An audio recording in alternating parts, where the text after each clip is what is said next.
একদিন সালাউদ্দিন আইয়ুবী তার রাজধানীর বাহিরে যাচ্ছিলেন। পথ ধরে তিনি দেখলেন এক কৃষক গভীর দুঃখে কাঁদছে। তার জমি অন্য একজন ধনী জমিদারের দখলে চলে গেছে। কৃষক বলল, হে শাসক, আমার সমস্ত চাষের পরিশ্রম আজ ধ্বংস হলো। আমি আমার ন্যায় বিচার চাই।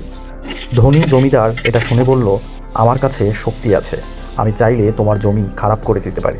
শাসককে আমার কোনো দরকার নেই। সালাউদ্দিন কেবল নীরবভাবে তার দিকে তাকালেন। কিছুক্ষণ চিন্তা করার পর বললেন, শাসন করার অর্থ হলো শুধু শক্তি প্রদর্শন করা নয়।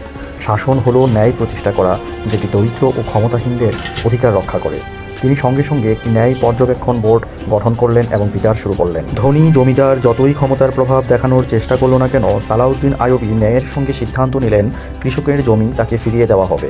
ধনী জমিদারকে ন্যায়সঙ্গত শাস্তি দেওয়া হবে। শহরের মানুষ এই দৃশ্য দেখল এবং সকলের মনে হলো যে সত্যিকারের শাসক হলো সেই, যিনি ক্ষমতা দেখানোর জন্য নয়, ন্যায় প্রতিষ্ঠার জন্য।